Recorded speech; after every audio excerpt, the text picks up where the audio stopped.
Selamat malam pemirsa. Rangkaian kegiatan KTT G20 pada tahun ini telah mencapai puncaknya. Sejumlah agenda penting dibahas dalam 2 hari, hari ini hingga esok dalam kegiatan di Nusa Dua Bali. Ada beberapa isu prioritas yang dibahas dalam KTT G20, antara lain adalah soal food security atau ketahanan pangan, ketahanan energi, dan kita juga melihat terkait dengan kesehatan, transformasi digital, dan ini adalah semuanya dilakukan dalam rangka pemulihan ekonomi. Presidensi Indonesia dalam KTT G20 di tahun ini diharapkan dapat berperan untuk mencari jalan tengah untuk meredam ketegangan geopolitik yang ujung-ujungnya adalah meningkatkan harga-harga dan inflasi pangan dan juga energi dunia. Apa saja hasil dari pertemuan puncak G20 di Bali ini dan sejauh mana peran Indonesia bisa menjembatani kepentingan negara-negara G20? Pemirsa, topik inilah yang akan kita bahas malam ini bersama saya Leonard Samosir. Inilah Economic Challenges menanti hasil G20.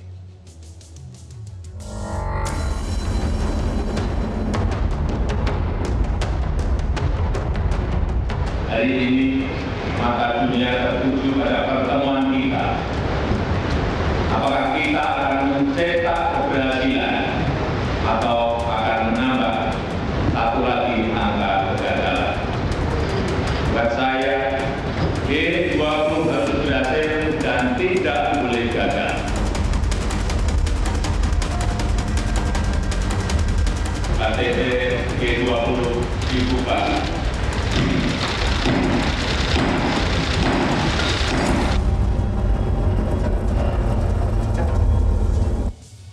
Dan pemirsa, telah bergabung bersama kita pada malam hari ini 4 orang narasumber. Yang pertama adalah Direktur Jenderal Informasi dan Komunikasi Publik Kementerian Komunikasi dan Informatika, Usman Kansong, yang bergabung langsung dari Bali. Dan juga bergabung bersama kita Sekretaris Menko Perekonomian Susiwiono Mugiarso yang juga bergabung dari Bali. Saya sapa dulu Pak Dirjen dan Pak Ses, selamat malam.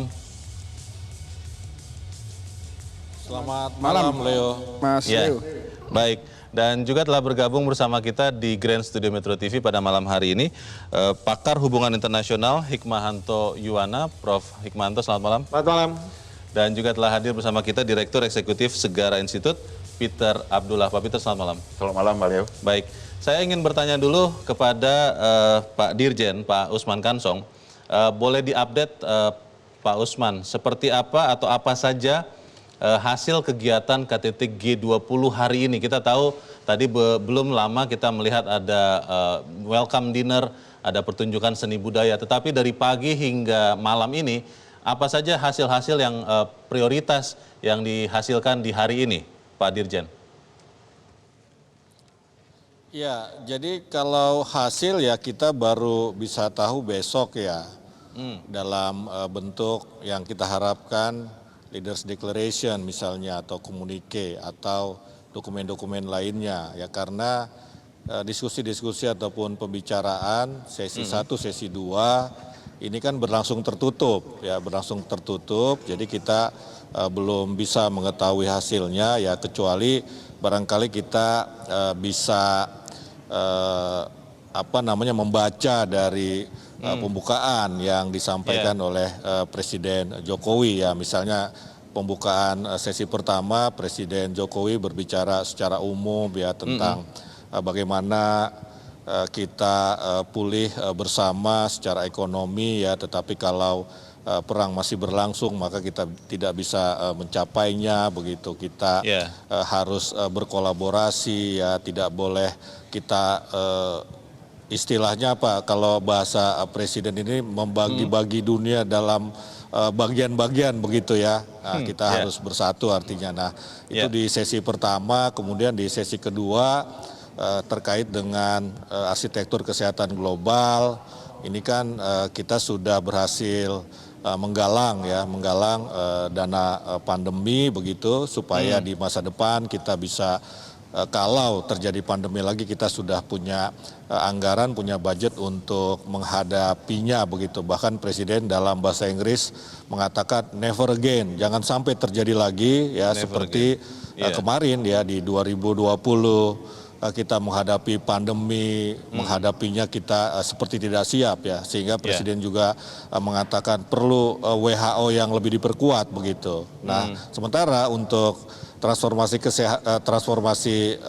digital ya ini kan baru berlangsung besok ya, jadi kita juga belum tahu ya apa hasilnya, bahkan kita belum mendapatkan clue juga ya apa yang akan dibahas. Tetapi kalau di working group ya untuk transformasi digital ini kan ada 3 hal ya, konektivitas dan pemulihan pasca COVID ya, kemudian yang kedua adalah literasi digital dan digital skills, dan yang ketiga adalah cross border data flow atau pertukaran data lintas negara. Begitu Leo. Baik, ke Pak Susiwiono, mungkin kalau Pak Susi kurang mendengar saya boleh dibantu Pak Dirjen. Kita ingin tahu agenda, bisa mendengar, agenda Sherpa dan Finance Track yang sudah dibawa ke KTT G20 ini, beberapa poin yang paling pentingnya apa Pak Sekretaris? Ya, terima kasih Mas Leo. Kami selaku Ketua Sekretariat Gabungan untuk Sherpa Track dan Finance Track. Pertama tadi sudah dijelaskan oleh Pak Dirjen. Hari ini kita kan ada 2 sesi tadi. Sesi 1 yang mengenai food and energy security, kemudian yang sesi 2 mengenai health, mengenai arsitektur kesehatan global. Namun setelah selesai sesi 2 tadi, yang paling penting ada side event yang sangat penting, yaitu PGII. Itu yang merupakan hasil konkret yang ada angka-angkanya. Ada Partnership for Global Infrastructure Investment. Kalau tadi pertanyaan Mas Leo mengenai beberapa hasil dari Sherpa yang sudah dibawa, jadi di pertemuan KTT ini kan nanti akan mengesahkan dokumen utama sebagai outcome dokumen dari KTT G20 ini yang sudah diselesaikan proses perundingannya di Sherpa keempat kemarin.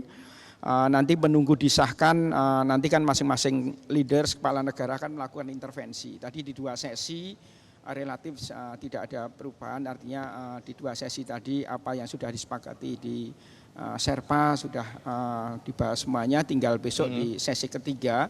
Mudah-mudahan semuanya berjalan lancar disepakati, dan apa yang sudah dihasilkan di dalam proses perundingan di Sherpa keempat kemarin bisa disahkan di tingkat pimpinan.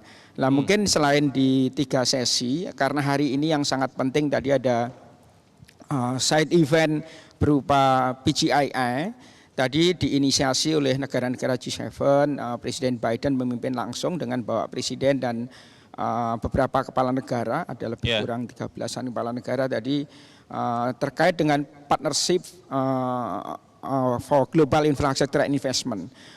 Ada komitmen pembiayaan untuk infrastruktur global. Kita tahu sendiri pasca pandemi ini banyak negara, terutama negara berkembang, perlu bantuan untuk memulihkan infrastrukturnya, sehingga dilakukan transformasi infrastruktur, sehingga ada komitmen 5 tahun ke depan sebesar 600 billion US dollar.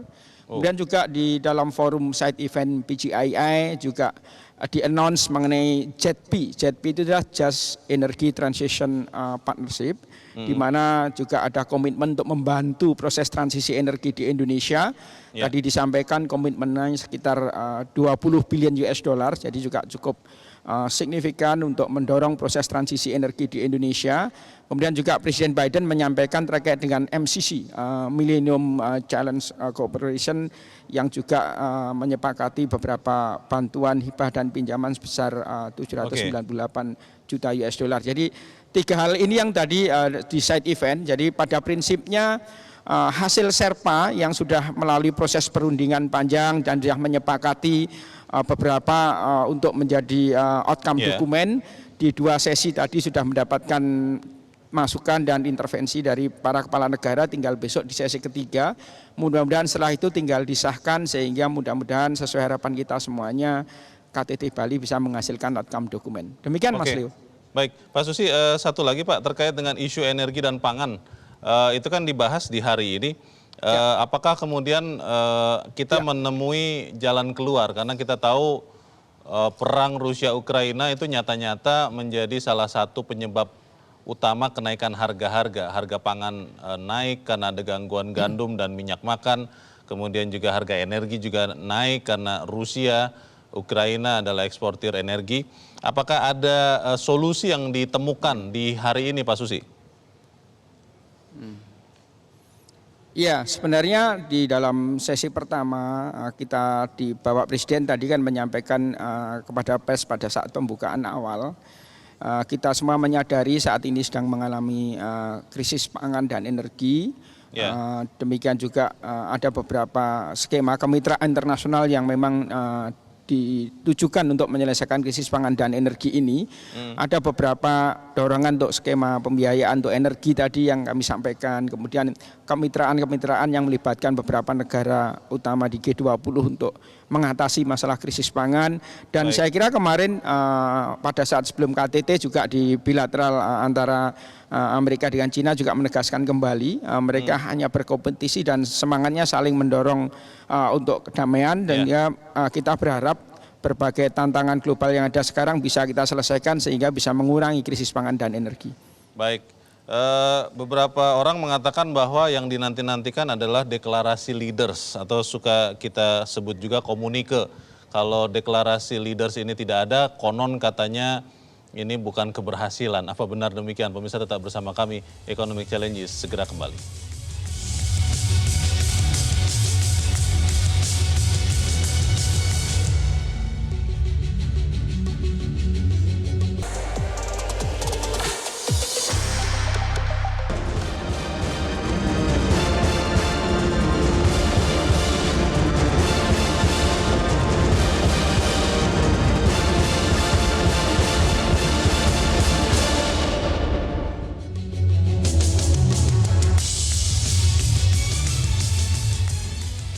Terima kasih pemirsa, Anda masih bersama kami di Economic Challenges. Saya ingin ke Prof. Hikmahanto. Prof, kalau di setiap pertemuan multilateral seperti ini, multinasional, itu kan ada kesepakatan bersama biasanya, disebut komunike. Apakah kemudian dengan kondisi yang terakhir, ini kan kita masih menghadapi perang Rusia-Ukraina, itu kira-kira akan keluar keputusan bersama itu? Memang kan ini masih menunggu lagi besok acara KTT G20. Kalau misalnya tidak ada, apakah itu artinya pertemuan ini tidak berhasil? Atau kalau memang ada, itu juga tidak menjamin keberhasilan? Bagaimana, Prof? Yang pertama adalah memang kemarin itu memang ada pernyataan dari Pak Menko Marves ya, yang sudah mengatakan kemungkinan tidak akan ada komunike. Kemungkinan tidak akan ada komunike. Kalau saya tidak salah, Pak Menko Marves mengatakan seperti itu, Pak Luhut Binsar Panjaitan. Dan mungkin beliau mengatakan hal tersebut dalam konteks skenario terburuk. Skenario terburuk karena apa? Karena mungkin di level para menteri sedang dibuat semacam kata atau kalimat yang bisa nyaman untuk semua negara G20 menerimanya. Nah, ini dalam konteks seperti ini memang agak sulit gitu ya. Karena apa? Biasanya memang di dalam kayak tahun kemarin kalau saya tidak salah di ada istilahnya Leaders Declaration yang disampaikan di Italia. Lalu di situ disebutkan kira-kira apa komitmen-komitmen dari pemerintah, para pemimpin, dan kemudian untuk maju ke depan lah, kira-kira seperti itu. Nah, mungkin isunya adalah berkaitan dengan perang di Ukraina. Nah, bagaimana perang ini bisa dibuat senyaman mungkin, yang tidak menjatuhkan satu negara, menghilangkan muka atau misalnya memojokkan satu negara. Ini yang tentu karena Presiden Putin tidak hadir, ini yang sangat hati-hati karena yang membuat ini adalah yang katakanlah berada di tengah-tengah lapangan ini kan Menteri Luar Negerinya. Saya tidak tahu nanti mungkin akan disampaikan Pak Susi atau Pak Usman berkaitan dengan masalah ini. Tetapi intinya adalah bagaimana semua negara nyaman untuk menyampaikan. Tapi kalau misalnya sampai pada satu titik tidak nyaman mengatakan sesuatu gitu ya, mungkin itu yang terus kemudian tidak jadi gitu ya. Tapi itu bukan berarti terus kemudian merupakan suatu kegagalan. Ingat, ini kan pekerjaan sejak Indonesia menerima ke presidensi di Italia kemarin sampai dengan hari ini. 1 tahun ya? 1 tahun. Karena setelah hari ini presidensi akan diserahkan ke India, dan kemudian India sekarang mulai bekerja, kira-kira seperti itu. Kalau memang selama ini pengalaman KTT G20 sebelumnya, Prof. Rikmanto, kalaupun ada Leaders Declaration itu, sebetulnya seberapa mengikat kepada anggota G20 kalau memang ada itu? Ya, sebenarnya kalau misalnya saya lihat ini bukan suatu dokumen hukum ya, dokumen hukum yang mengikat dan lain sebagainya, tetapi bagaimana kepala negara, kepala pemerintahan setelah mereka melakukan pembahasan, melakukan intervensi dan lain sebagainya, sampai pada satu titik persamaan persepsi mereka. Nah, dalam konteks yang sekarang ini kan kita tahu Bapak Presiden sudah sampaikan tadi pagi bahwa yang namanya pertumbuhan perekonomian dunia itu tidak akan terjadi kalau perang itu masih tetap ada. Maka beliau mengatakan stop perang. Nah, beliau sudah sangat bijak dengan mengatakan perang tanpa ada embel-embel. Tidak ada label perang apa begitu, perang agresi atau perang invasi, nggak ada. Jadi ini sudah tepat menurut saya. Ya. Cuman sekarang bagaimana mengkomunikasikan ini. Mungkin saja dari pihak Amerika Serikat, mereka ingin bahwa ada embel-embelnya, bahwa ini perang agresi, perang invasi. Tapi tentu kalau Rusia tidak mau ada kata-kata seperti itu. Sebagai presidensi harus di tengah.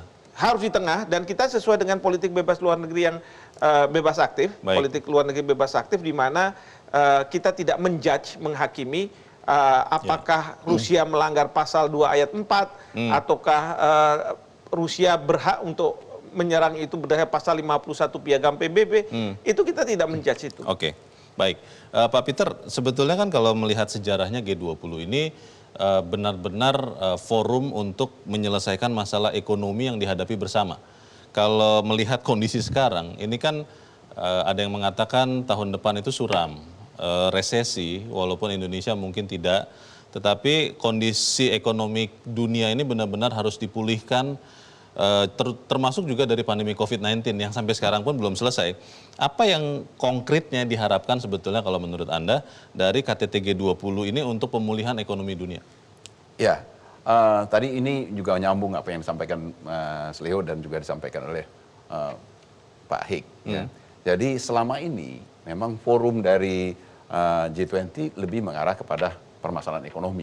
Karena memang dibentuk dulu untuk mengatasi persoalan ekonomi. Tujuannya memang tujuannya di situ. Tetapi kan kita sekarang ini terjebak di dalam kondisi yang harus memasukkan faktor non ekonominya. Karena seperti disampaikan juga pertumbuhan ekonomi tidak mungkin terjadi ketika faktor-faktor non ekonomi ini begitu dominan, mengganggu. Terjadi inflasi yang sangat tinggi, yang kemudian mendorong respons kebijakan bank sentral yang membatasi pertumbuhan ekonomi. Itu kan semuanya adalah berawal dari terjadinya perang. Semua langkah terjadinya pandemi keuangan ini gara-gara ada non perang. Ekonomi.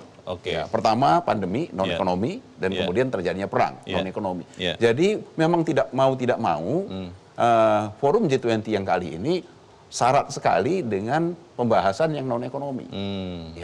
Dan saya kira dari awal juga Indonesia di bawah pemimpinannya Pak Jokowi itu mencoba untuk menghasilkan sebuah kesepakatan-kesepakatan yang lebih real dibandingkan dengan forum-forum G20 yang sebelumnya. Yang disebutkan oleh Pak Hik tadi juga memang selama ini tidak mengikat. Sehingga tidak ada keputusan real yang kemudian berdampak langsung di dalam pertemuan-pertemuan G20 sebelumnya. Nah yang sekarang terlepas dari apakah kita nanti akan menghasilkan kesepakatan atau leaders declaration atau communique, tapi apa yang sudah dilakukan sejauh ini sudah menghasilkan sesuatu yang real, seperti pandemic fund. Itu kan sesuatu yang real. Uangnya memang real. Uangnya real. Komitmennya ada, pengaturannya ada. Real. Dan itu benar-benar sesuatu yang baru, karena menjawab permasalahan pandemi.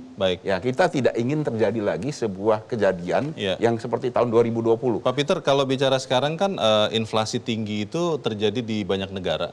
Dan yang tadi sudah Anda sebutkan, akhirnya bank sentral masing-masing berusaha mengendalikan inflasi itu dengan menaikkan suku bunga. Ada yang mengatakan katanya sekarang banyak bank sentral sedang perang suku bunga.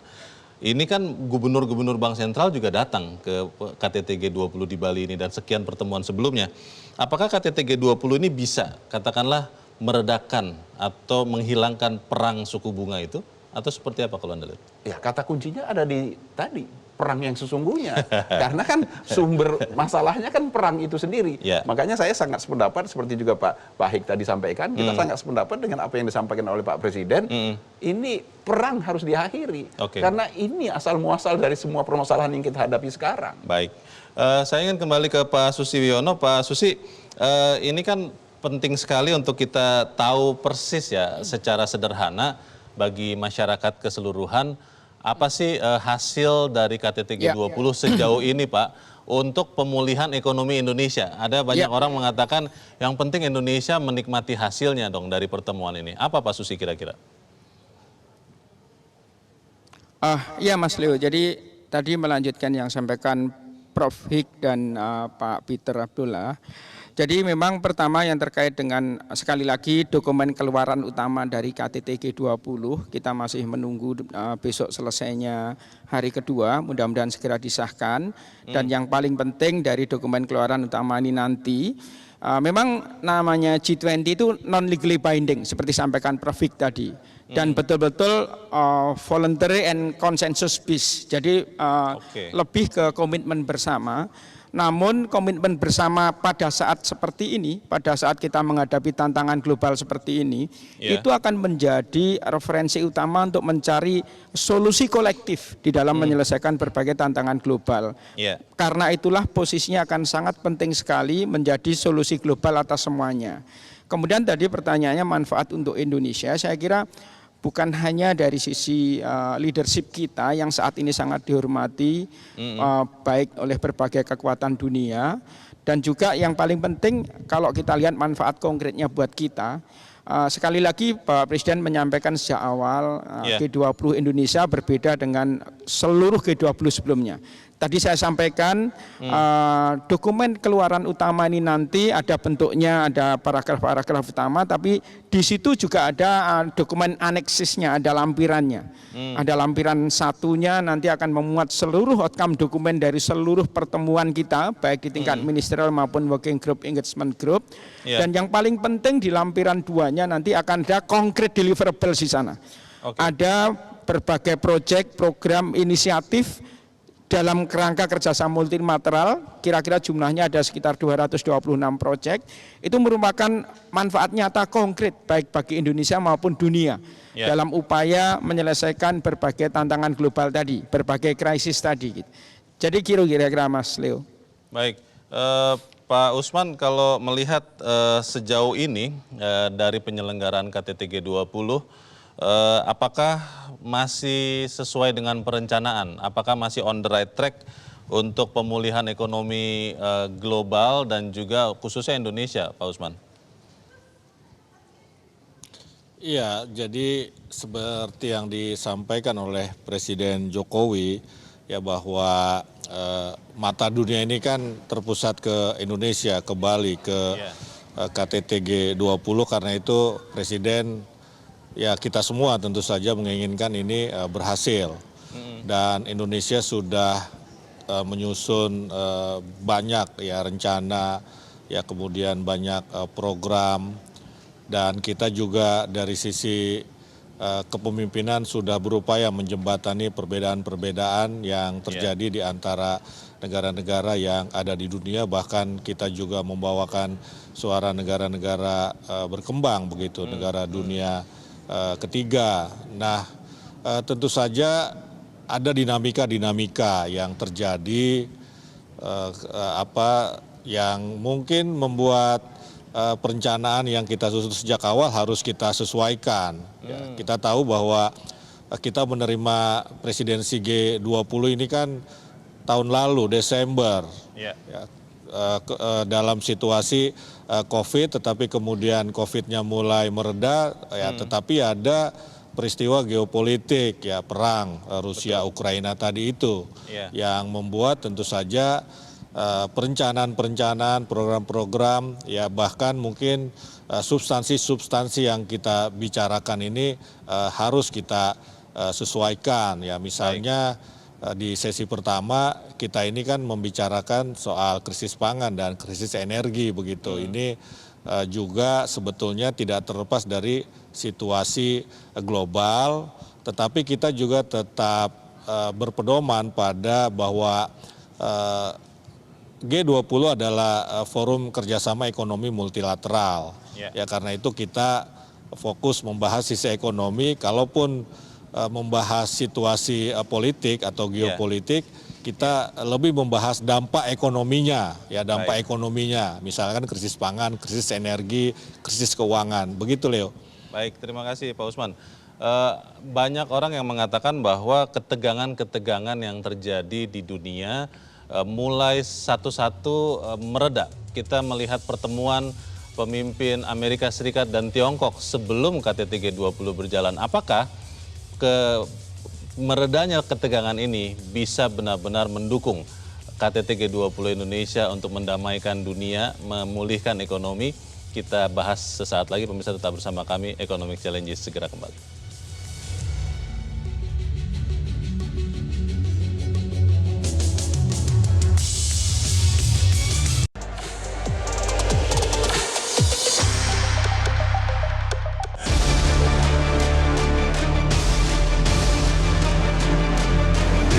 As you know, I'm committed to keeping the lines of communications open between you and me personally, but our governments across the board, because our two countries have so much that we have an opportunity to deal with.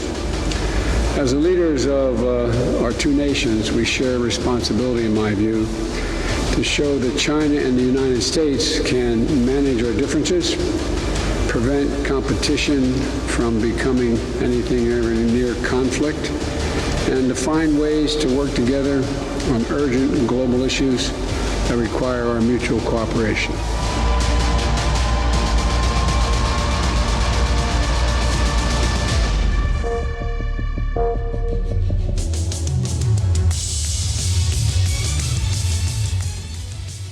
Kita masih menantikan perdamaian yang terjadi di Ukraina dan Rusia, tetapi ketika kita melihat pertemuan Presiden Amerika Serikat Joe Biden dan Presiden Xi Jinping dari Tiongkok, kita melihat ini sesuatu yang menggembirakan. Tapi pertanyaannya adalah apakah ini benar-benar akan konkret? Pak Hikmahanto bagaimana? Saya yakin ini akan konkret ya. Kenapa? Karena dalam pertemuan antara Joe Biden dan Presiden Xi Jinping, mereka berdua mengakui bahwa mungkin ada permasalahan komunikasi. Mereka sepakat untuk mengintensifkan komunikasi, bahkan mereka juga sepakat para pejabat di bawah mereka untuk melakukan komunikasi yang intensif itu. Kita tahu Presiden Biden minta Menteri Luar Negerinya, Menteri Luar Negeri Blinken untuk datang ke China, berbicara berbagai isu dengan mitranya. Nah, jadi di sini saya melihat bahwa ini sesuatu yang konkret, ya. Dan ini pentingnya pertemuan KTT seperti ini, karena apa? Forum seperti ini beda dengan PBB. Kalau PBB itu cuma duta besar. Kalaupun ada perdebatan majelis umum, kadang ada yang datang, kadang ada yang tidak. Tetapi kalau misalnya di dalam forum seperti ini kan semua kepala negara, kepala pemerintahan anggota G20 diharapkan untuk hadir. Dan di samping tentu membahas hal penting yang sudah diagendakan, tetapi pertemuan-pertemuan bilateral seperti sekarang. Jadi Joe Biden dengan Presiden Xi Jinping itu bisa meredakan ketegangan di antara mereka. Bayangkan tahun kemarin Xi Jinping tidak datang karena masih pada waktu itu ketegangan masih tinggi, dan mungkin juga Xi Jinping merasa khawatir bahwa beliau akan disalahkan dengan adanya COVID-19, maka beliau tidak hadir. Akibatnya apa? Ketegangan itu masih ada. Nah, sekarang itu waktu di Italia ya? Waktu di Italia. Waktu di Italia seperti itu, dan memang di dalam Leaders Declaration-nya itu nomor satunya cerita tentang COVID dulu. Karena memang konteksnya adalah COVID.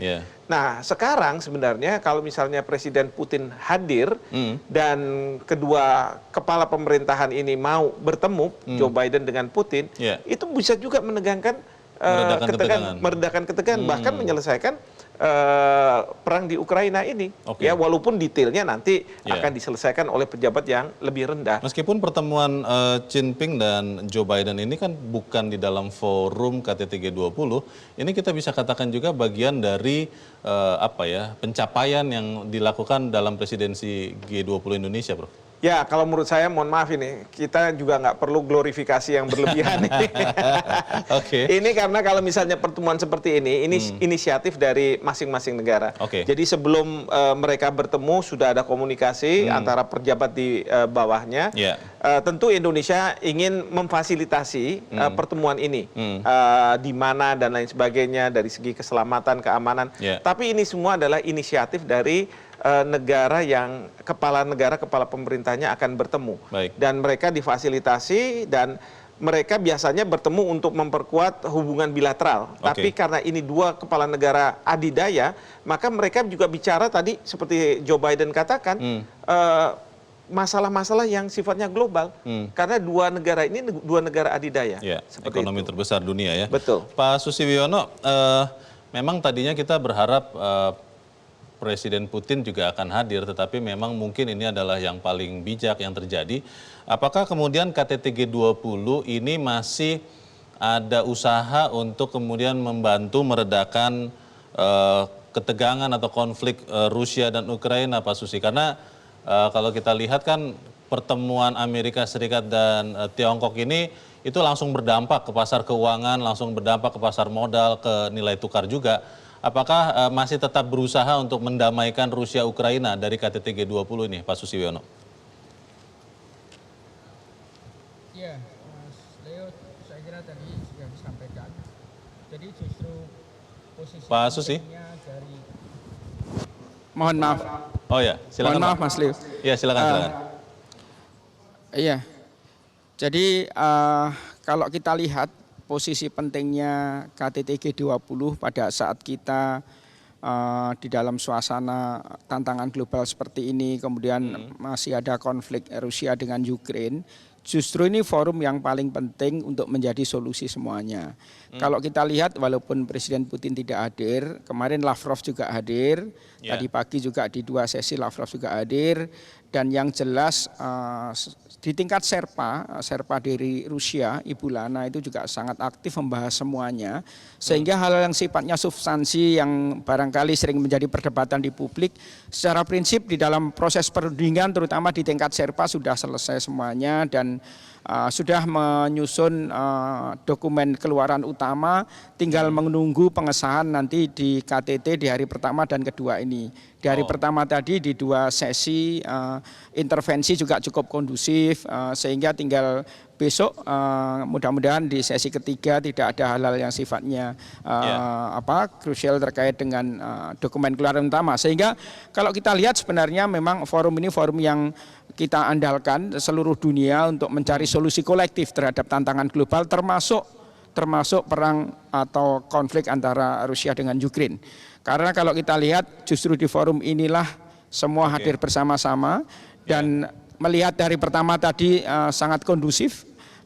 Kemudian kita juga sangat optimis untuk mencapai berbagai hal yang selama ini terutama kaitannya dengan dokumen keluaran utama tadi. Tadi Prof. Hikmanto menyampaikan tradisi kita selama ini KTT G20 selalu menghasilkan dokumen keluaran utama atau leadership declaration. Jadi di Bali semangatnya sangat kuat untuk juga menghasilkan leadership declaration, apalagi di tengah tantangan global seperti ini makin penting sekali keluarnya dokumen keluaran utama dari KTT G20 di Bali. Mudah-mudahan kalau kita lihat dengan perkembangan seperti ini juga berbagai pertemuan bilateral baik Bapak Presiden dengan hampir semua leaders yang hadir dan kemarin Xi Jinping dengan Presiden Biden juga sudah melakukan pertemuan bilateral, semuanya sinyalnya sangat positif, suasananya sangat kondusif. Karena itu kami yakin, optimis, mudah-mudahan kita upayakan untuk mencapai semua yang kita harapkan bersama-sama. Baik, Pak Usman, ini kita ingin tahu soal agenda transformasi digital. Arus data lintas batas itu yang sering disebut-sebut. Ada update terkait ini, Pak Usman?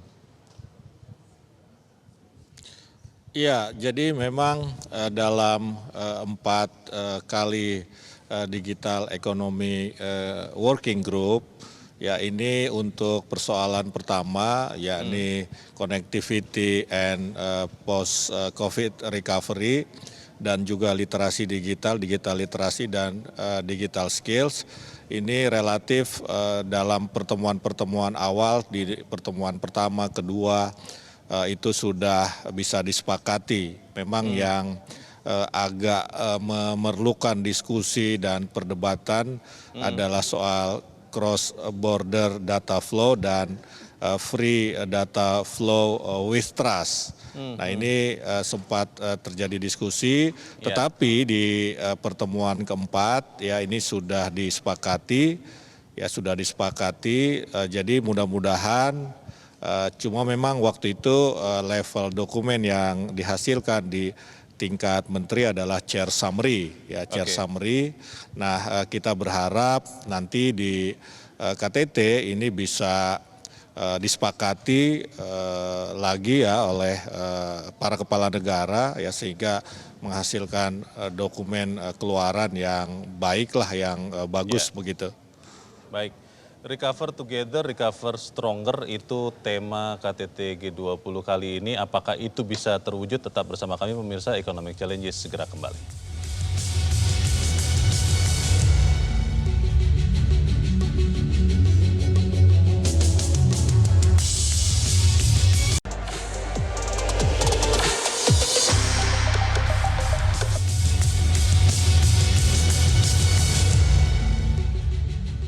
Terima kasih pemirsa, Anda masih bersama kami di Economic Challenges. Kita ada di bagian akhir dari diskusi kita malam ini.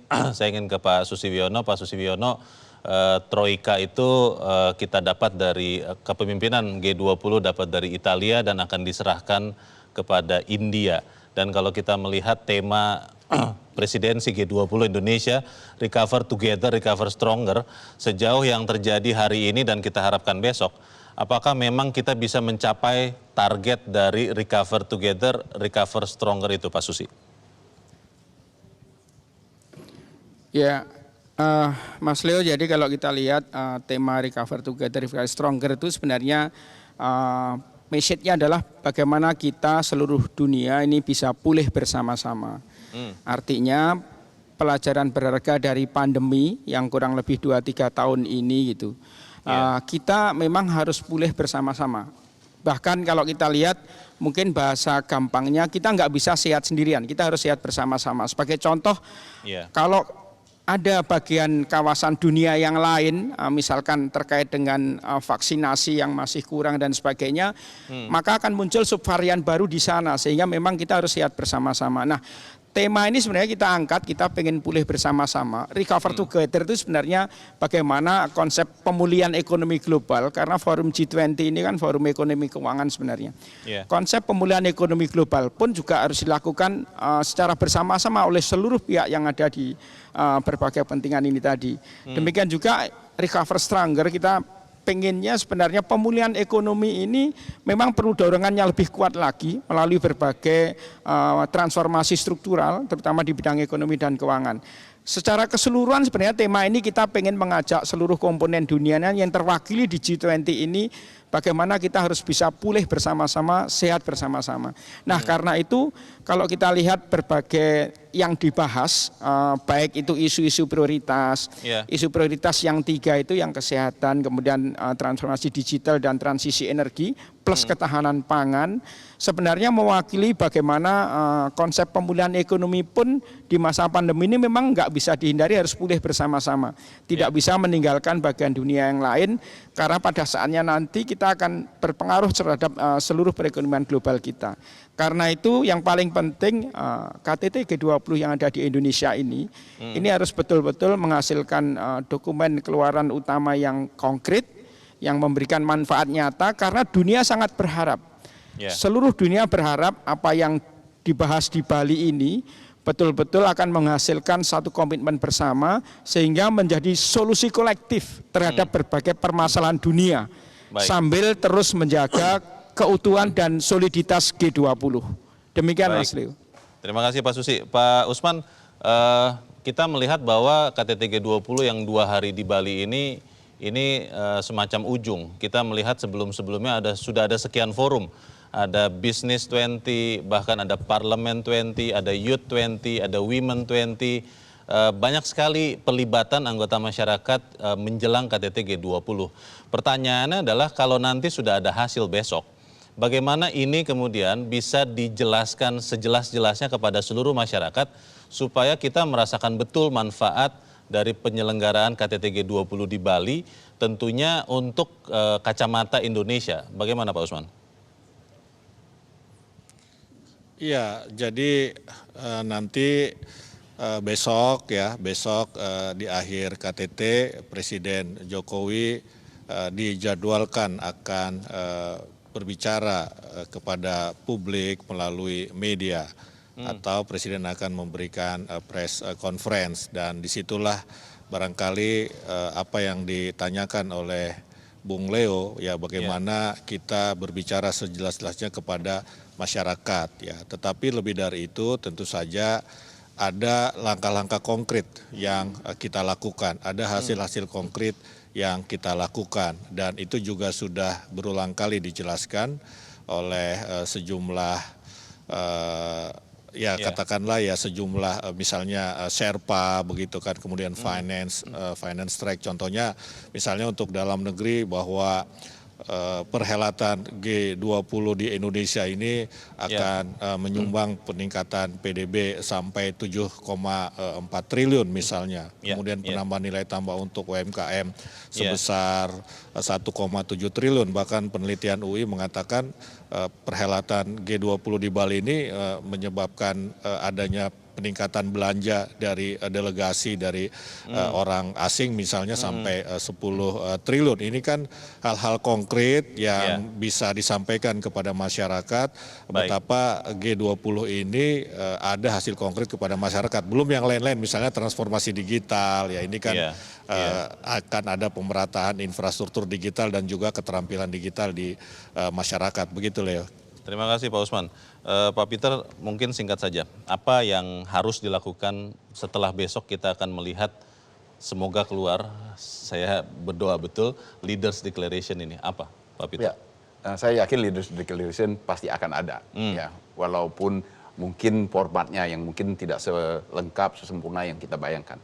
Nah, terkait dengan itu, yang harus dilakukan adalah mengkomunikasikan hasil-hasil dari Forum G20 ini kepada masyarakat dalam bahasa yang bisa dipahami oleh masyarakat. Yang sederhana. Ya, yang sederhana, yang bisa dipahami secara langsung oleh masyarakat. Misalnya adalah bagaimana Forum G20 ini telah mendorong, ya, yang jelas yang sudah kasat mata adalah mendorong bangkitnya pariwisata Bali. Betul. Itu udah sangat jelas, ya. Pertumbuhan ekonomi Bali pada triwulan 3 itu 8%. Dan itu tidak bisa lepas, ya, tidak bisa dikatakan tidak terpengaruh oleh Forum G20. Jadi hal-hal ini yang seperti ini yang saya kira perlu sekali untuk disampaikan kepada publik, utamanya lagi juga termasuk hasil-hasil yang bagaimana kita berperan di dalam komunitas global ini. Ya, dampaknya terhadap perekonomian global yang tentunya akan berujung kepada perekonomian Indonesia itu sendiri. Baik, Pak Hikmanto, di ujung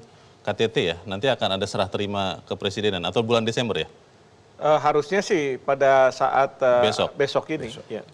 Apa yang kemudian Indonesia bisa tetap mainkan pada saat presidensi itu berpindah ke India? Ya, tentu kita akan kehilangan tongkat ini kalau di tentara ya. Iya. Karena sekarang kalau misalnya Indonesia kita mau melakukan mencoba untuk melakukan perdamaian dan lain sebagainya, tentu topi dari G20 kan sudah tidak ada di kepala Indonesia. Jadi sekarang ini sudah ada di India. Tetapi satu hal yang penting bahwa message recover together itu tidak hanya dalam kaitan dengan pandemi, tetapi dalam kaitan dengan perang, itu juga harus kita bilang bahwa kalau kita tidak punya komitmen yang bersama, maka ini nggak akan selesai nih masalah bagaimana membuat pertumbuhan perekonomian dunia. Akibat dari perang itu ya? Akibat dari perang itu. Jadi kalau kemarin itu krisis karena pandemi, sekarang karena perang. Nah ini yang terus kemudian Bapak Presiden mungkin sebagai last ditch gitu ya, tindakan terakhir yang bisa beliau lakukan adalah betul-betul meminta agar bisa perang ini diakhiri. Nah ini yang menjadi tantangan, kita tidak tahu, mudah-mudahan ada surprise untuk besok, kita bisa dengar.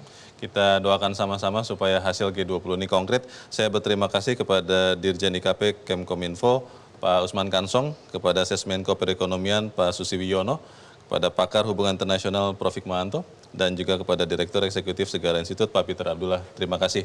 Dan mari kita sama-sama doakan dan wujudkan supaya kita bisa sama-sama recover together, recover stronger. Saya Leonard Samosir, terima kasih. Selamat malam.